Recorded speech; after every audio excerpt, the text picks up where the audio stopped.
क्या हमने उनसे कहा था कि हमारे नाम में आप इन 26 लोगों को कब्र में बंद करके यहां से वापस भेजें? क्या हमारी इसमें कोई मंजूरी थी? पूरा मुल्क इस हमले के लपेट में आया है। ये सही है स्पीकर साहब, ये पहला हमला नहीं था।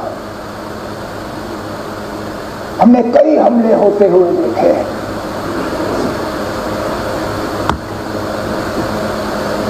हमने अमरनाथ यात्रा के कैंप पे हमले होते हुए देखे। हमने डोडा के मुख्तलिफ गांवों पे हमले होते हुए देखे। हमने कश्मीरी पंडितों के बस्तियों पे हमले होते हुए देखे। हमने सरदारों के बस्तियों पे हमले होते हुए देखे। लेकिन एक बीच का ऐसा वक्त आया था, ये बाईसरन का हमला 21 साल के बाद इतना बड़ा हमला हुआ है सिविलियन। हमें लग रहा था कि ये हमले जो हैं ये अब हमारे माजी का एक हिस्सा है, their part of our past. ये हमारे आज की कहानी नहीं है, ये हमारा मुस्तकबिल नहीं है। लेकिन बदकिस्मती से बाईसरन ने दोबारा वो हालात यहां पैदा किए, जबकि हमें लगता है कि पता नहीं अगला हमला कहां पे होगा।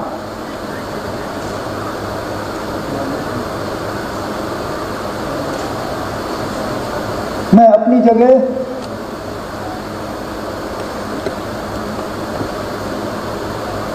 क्योंकि उस दिन लीडर ऑफ द ऑपोजिशन के साथ मैं भी पुलिस कंट्रोल रूम पे मौजूद था जब हमने 26 लोगों को वहां पे श्रद्धांजलि पेश की।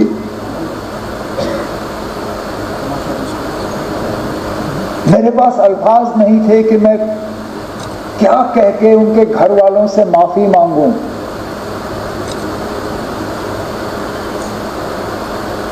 ये जानते हुए कि जम्मू कश्मीर की सिक्योरिटी, जम्मू कश्मीर की सुरक्षा, जम्मू कश्मीर के लोगों की चुनी हुई हुकूमत की जिम्मेदारी नहीं है, लेकिन तब भी यहाँ के वजीर आला की हैसियत से, यहाँ की टूरिज्म के मिनिस्टर की हैसियत से मैंने इन लोगों को दावत दी थी यहाँ आने की। मेजबान होते हुए मेरी जिम्मेदारी थी कि सही सलामत मैं इन्हें यहां से वापस भेजूं। नहीं भेज पाया।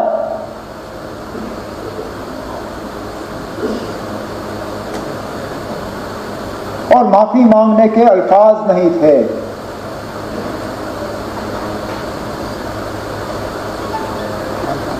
क्या कहता हूं उनको, उन छोटे बच्चों को जिन्होंने अपने वालिद को खून में लपेटा हुआ देखा, उस नेवी अफसर की विधवा को जिनको शादी हुए ही चंद दिन हुए थे,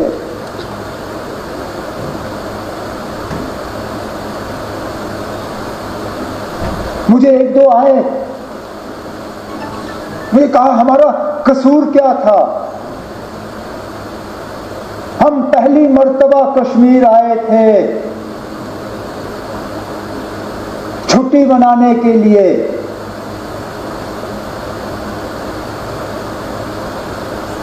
और इस छुट्टी का जिंदगी भर अब हमें खमियाजा भुगतना पड़ेगा।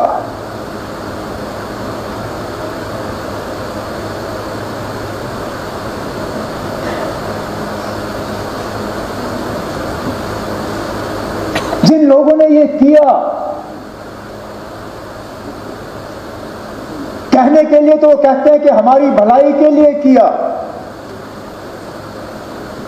लेकिन क्या हमने उनसे कहा था कि हम ये चाहते हैं?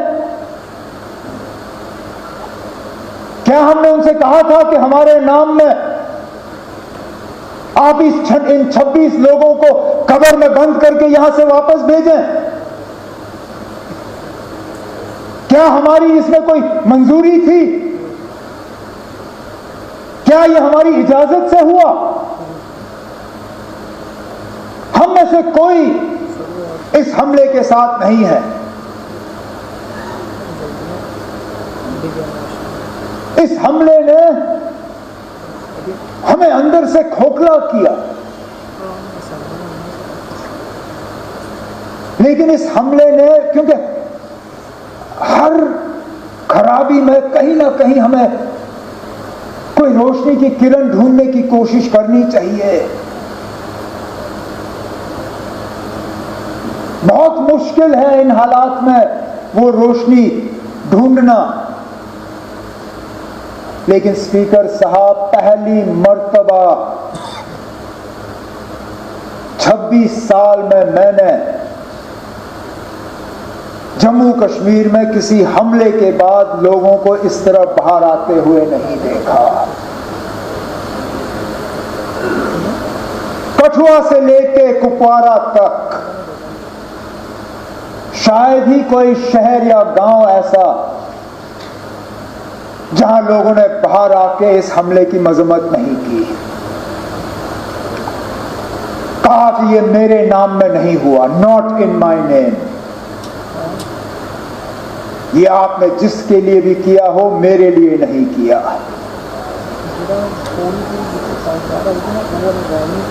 और ये लोगों का बाहर आना,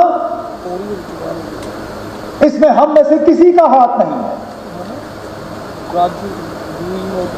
हुकूमत ये कहे कि हमने कराया, कोई और ये कहे हमने कराया, कोई नहीं ना। हम भी इस गाड़ी पे चढ़े,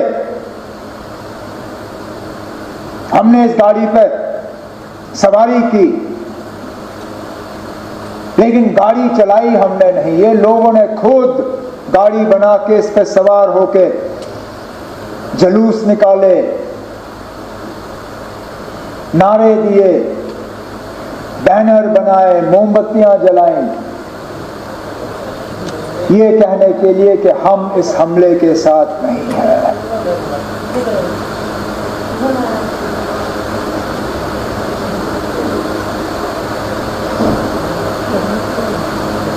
मिलिटेंसी, टेरर, दहशत, आतंकवाद, इसका खात्मा तब होगा जब लोग हमारे साथ होंगे। और ये स्पीकर साहब उस मौके की शुरुआत है। अगर कि हम इस मौके पे एहतियात से कदम जो है लें, हमारे तरफ से कोई ऐसा कदम नहीं उठना चाहिए जिससे कि हम लोगों को अपने से दूर करें। कोई हमारे तरफ से ऐसी बात नहीं होनी चाहिए या कोई एक्शन हमारे तरफ से जिससे ये जो अपने आप में पैदा हुआ इसको कहीं जख्म पहुंचे। क्योंकि सही कहा सजाद ने, हम बंदूक के जरिए मिलिटेंसी को कंट्रोल कर सकते हैं, उसको खत्म नहीं कर सकते। खत्म तब होगा जब लोग हमारे साथ होंगे। और आज लगता है कि लोग अब वहां तक पहुंच रहे हैं। स्पीकर साहब, मस्जिदों में जुमा नमाज से पहले 2-2 मिनट की खामोशी इख्तियार की गई। जामा मस्जिद श्रीनगर, ये शायद बाकी मुल्क में लोग इतना इस चीज को समझेंगे नहीं। आप और मैं समझते हैं ना, हम समझते हैं किसी हमले के बाद उस मस्जिद में 2 मिनट की खामोशी का मतलब क्या है।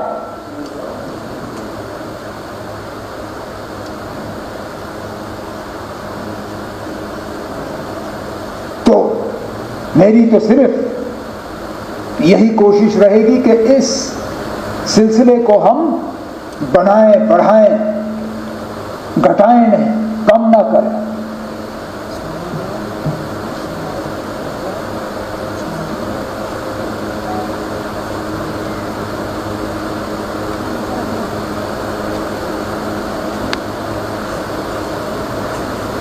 आफतनार के उस नौजवान आदिल के बारे में क्या कहें। अब जान की परवाह सबको होती है, लेकिन अपनी जान की फिक्र ना करते हुए टूरिस्टों को, अपने मेहमानों को बचाने के लिए वो अपनी जान की कुर्बानी दे गया। भागता तो कौन उसको कुछ कहता।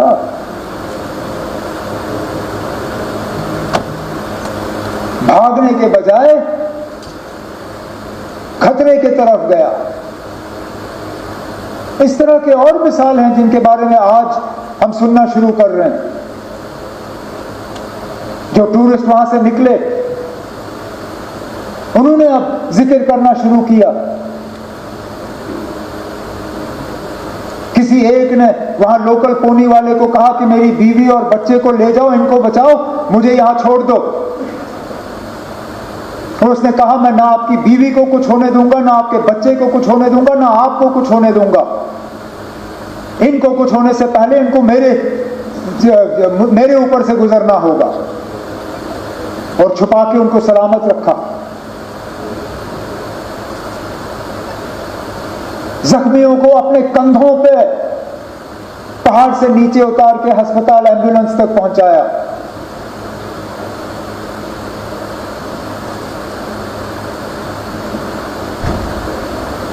और उसके बाद जिस तरह लोकल लोगों ने मदद करने की कोशिश की, गरीब वो शिकारा वाला जो डल लेक पे फल बेचता है,